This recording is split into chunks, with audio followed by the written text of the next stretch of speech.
can predict. I mean, there's no model that can predict the real future. The second part is that when we have this is why we need the state estimation, is that if there is some abnormal, okay, let's say that if I use this model to predict or to estimate what should be the normal situation, okay, but the sensor data tell me something different. So then I know that there is some discrepancy between the actual data and what I predict as a normal situation. Then that's what we call the incident detection. Okay, so let's say that there will be some police stop people somewhere, right? So from my model, I think that, oh, the vehicle come here and there's nothing downstream, so it should move along. But somehow everything disappear, right? So the system will then alert. Okay, take a look. So if you're the system manager, you take a look, oh, there's a police there. Okay, that's fine, there's a police there. Then you can actually use the model and adjust your input to that location to represent that situation.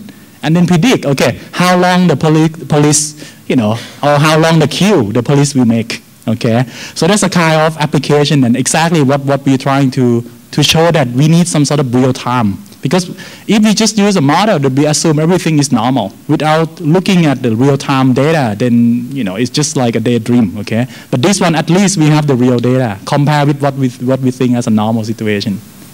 How well do you think the cell transmission model will perform on the Bangkok network, where we only have limited detectors? That would mean we have only small number of constraints. So how well do you think the model would perform on that? And on the issue of the sensor location, we have a lot of research on where to put sensors, and different research focus on different objectives. In the case of Thailand, if we were to have money to, put a bunch of detectors on it, is there any way that we can think of, that would benefit the most, both in terms of operational and planning purpose? Say, we want to be able to come up with a good OD, and as well as we want to use it for incident detection and traffic state estimation, for example. Okay, so first thing is that I think the budget is not a problem. I think Thailand is actually rich. I'm serious, because you can build you can build 1 billion, baht expressway, but why can't you invest at least 10% or less? And I think the more intelligent we are as a system, the less we need for the sensor. And I think and the sensor, I'm not talking about this as a constraint, okay? It's definitely something we need to push forward in the future, that we need some kind of sensor system. What I explain also to the expressway is very simple analogy, is that when we drive our car, how will you feel? You don't have your meter gauge. You don't know how fast you go. You don't know how many fuel you have left. You know nothing about the vehicle that you drive, right? So you feel pretty uncomfortable about that. So this is exactly what we have now. Expressway without this kind of sensor is that we don't know what's going on. Every day we just know that there's some traffic jam, right? So then actually we can look at the different research issue that you mentioned, like a sensor location, all sort of thing. And so we hope that we actually will give some answer as a part of this work here. Not all, okay? It's a very small project, because R&D is a kind of minor part compared to construction, okay? And in terms of benefit value, I think the main benefit will come from the situation where there is an abnormal situation, the incident location, the incident management, that kind of stuff here, that I think this kind of system can help a lot. For the recurrent congestion that I mentioned, is something that much bigger than the ITS problem. It's a travel demand management problem. And as you know, my PhD is about road pricing, so that's something that will solve this problem, not ITS. Our next speaker is Dr. Praput Songchit Raksa. He is currently an associate research engineer at the Texas Transportation Institute, which is a member of Texas A&M University system. Dr. Praput earned his PhD from Purdue University and his master's in Thailand from Asian Institute of Technology and his bachelor from this school, Chulalongkorn University. So today he'll be talking to us about applications of simulation models for disaster preparedness. Okay, Dr. ประพฤติ ทรงจิตรักษา Thank you, Dr. Manod, for the nice introduction. All right, so after heavy lunch and only a few equations by Dr. Art and one equation by Dr. Ekachai, so I promise this one will have no equation. And hopefully the only thing that stands between me and break is this presentation. First, a little bit of background. What I'll be talking about is this is a part of the project that is funded by Texas Department of Transportation. The motivation of this project was after the Hurricane Rita. It was really a failure to evacuate people at the time because a lot of people tried to evacuate around the same time and didn't have a nice way to make a decision whether what kind of strategy we're going to use to move a lot of people to get out of the city as fast as possible. So they tried the contraflow, which is basically you reverse the inbound lanes to move the people fast. And it turns out to be a disaster because a lot of people died during the evacuation, not because of the hurricane, but because of the evacuation itself. Like there's a fire, the vehicle on fire, there's a truck breakdown, and it takes 10 to 12 hours for some of the people to evacuate from Houston to Dallas. So another reason is when it comes to contraflow, they usually take a lot of time. Usually they need about 6 hours at least of lead time to prepare the network for the contraflow because first you have to flush all the vehicles out of the inbound lane and you have to move the barricade and allocate all the police, all the fire truck, all the refueling vehicles to station along the freeway to prepare for any emergency on the roadways. So basically the Texas Department of Transportation or any other Gulf Coast agencies, they would like to avoid a contraflow evacuation at all costs if possible, but sometimes it's not. So the idea was, is there a better way to provide some kind of a quantitative decision support to make a better decision when it comes to the need for the contraflow during the evacuation? So that's the motivation of this part of the project, and my role was to basically involve in using the application of the mesoscopic model, which Dr. J and Dr. Anthony, they were the authority in those kind of that. And by the way, I'm not big in the algorithm, so if any questions about the algorithm, please feel free to direct the questions to them, not me. So first, this is the outline of their presentation. I will talk about the hurricane evacuation experience in Texas and a little bit about what happened in the recent experience and how do we monitor the performance of the transportation network during the evacuation. And then I will talk about how do we use the simulation tools to evaluate the impact on the network during the evacuation. So first, as you know, as I mentioned earlier, hurricane evacuation is involving a large scale of logistical efforts, to prepare for the evacuation, to monitor the evacuation, and to prepare for the recovery, basically to get back the network into the normal conditions. And of course, the evacuee's behavior plays a critical role. It's very difficult to estimate the demand that's going to take place during the evacuation. It has a lot to do with, for example, how recent was the past hurricane experience. If there's nothing for like 6 years and then there's a big major hurricane comes in, people might be, just, okay, it's not a hurricane, it may not hit us. But then when it does come and then it arrives, you never know whether you're going to have enough time to evacuate. You may never be prepared for that. But if, for example, in the Hurricane Rita, which is, I think, in 2005, I'll talk about it a little bit. It happened just a month after Hurricane Katrina, which is like more than thousands of people lost their life in that hurricane. So when it comes to evacuation, when they issued the mandatory evacuation, people just decided, okay, I've seen thousands of people, die in another hurricane just last month. I'll go no matter at what cost, right? So that's what happened when it comes to the evacuees' behavior and how would they comply with the authority order. And then we typically use a lot of ITS infrastructure to monitor what happens on the transportation network. Like especially in the case of Houston-Galveston region, we have the Houston TransStar, which is a TMC that basically looks what happened, what is the freeway speed right now, and what are the traffic volume that's going on prior to the hurricane landfall. And this is the first one. Hurricane Rita is basically, as what I mentioned earlier, it's happened less than a month after Hurricane Katrina. And this is the fourth most intense Atlantic hurricane. When they measure the intensity of the hurricane, they go by the pressure inside the hurricane. So the lower is the more powerful. So basically this one is the fourth lowest in terms of the intensity.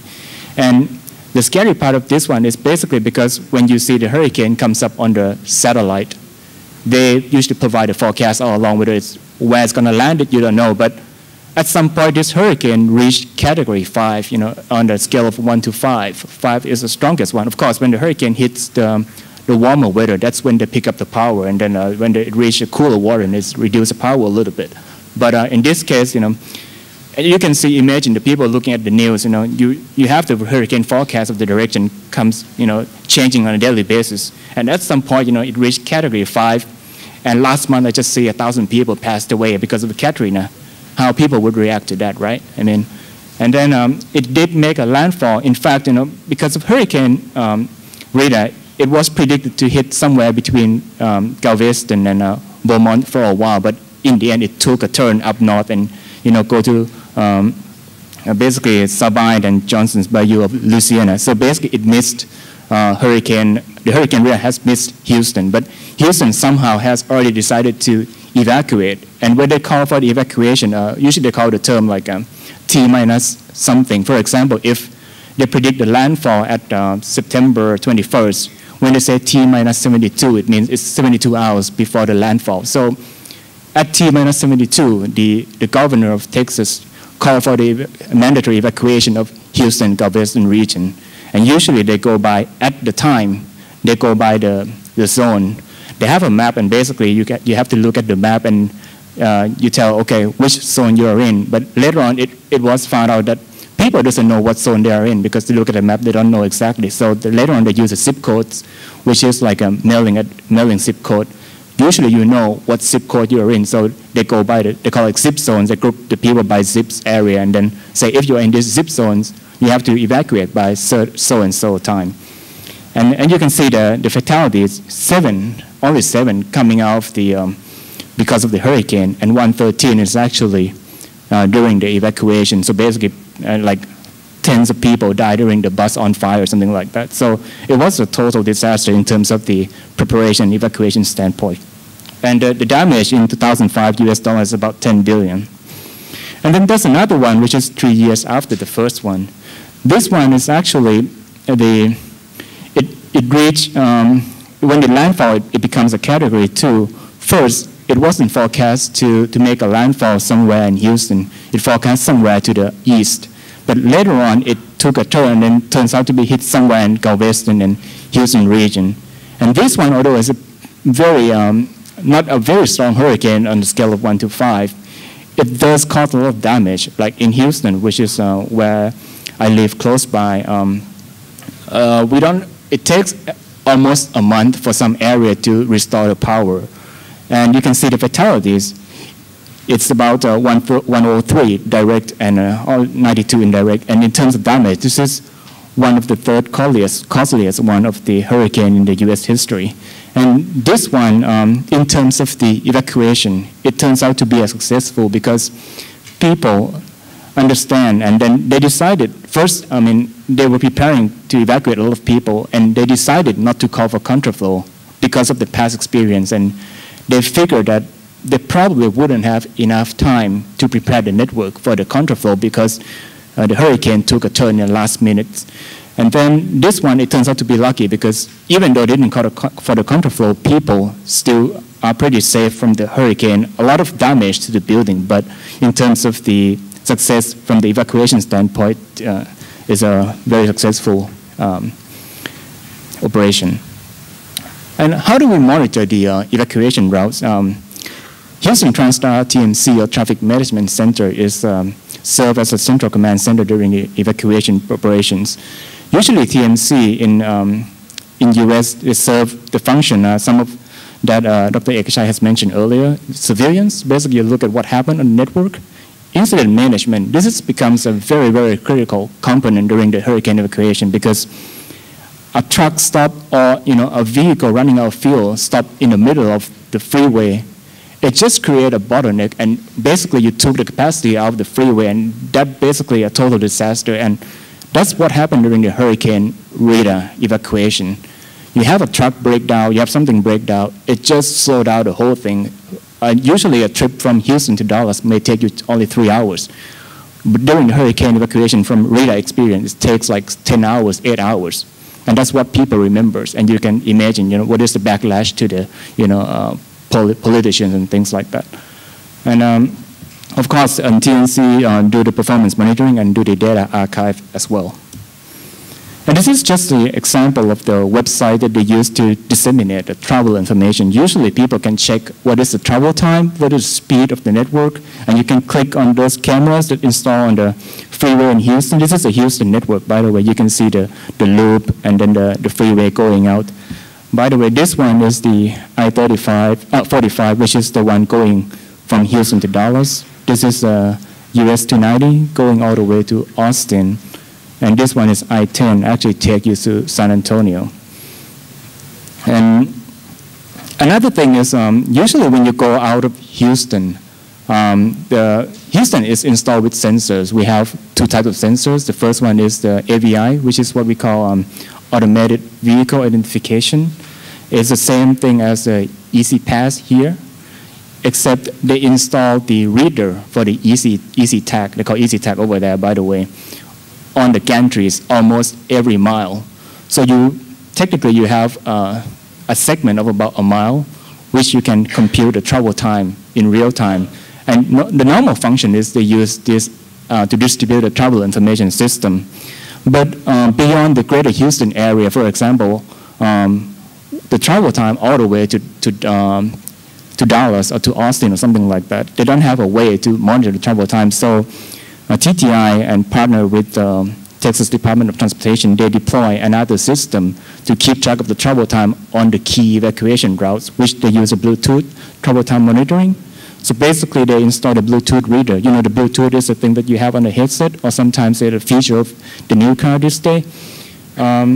Pretty much the same thing. It works the same as AVI, but much more, economically, viable in terms of the installation and the cost of the maintenance. And this is an example of a TransStar Bluetooth system. Now we have a way to monitor the travel time all the way from Houston to Dallas, for example, and you can check what's going on. And I think they installed at a 20-mile segment right now, and they have some more expansion right now on I-35, which is a big construction project right now. And this is, I want to show what happens with the evacuees, behavior. For example, this is the same route, leaving from Corpus Christi, I-37. You can see the traffic volume pattern. This is hurricane, but people didn't have a lot of bad experience yet. Even the call for the voluntary evacuation, the traffic doesn't pick up until like a few hours, T-13 or something like that, before the landfall. In the Hurricane Rita evacuation, the traffic volume on this route picks up even before they call for the voluntary evacuation. And then it drops down a little bit, and they call for another one, depending on the areas. They go by the area, which one they're going to call for the evacuation first. But because people get scared, and they're also aware of what happened in the past, they evacuate much sooner, and this is beyond our control, basically. And this is another example of what happened for the cellular communication. A lot of sensors in Houston, they use a cellular communication to transfer back the data to the TMC. You can see that usually before the hurricane landfall, everything is working just fine. Then a few hours, T-3 or something like that, start losing the network capability. And at 2 a.m., basically, the power was down, everything is gone. So as you can see, how do we evaluate the impacts of the evacuation on the network? First, it is a large-scale network, right? Texas is actually bigger than Thailand. And when we talk about, modeling Houston all the way to major destination like Dallas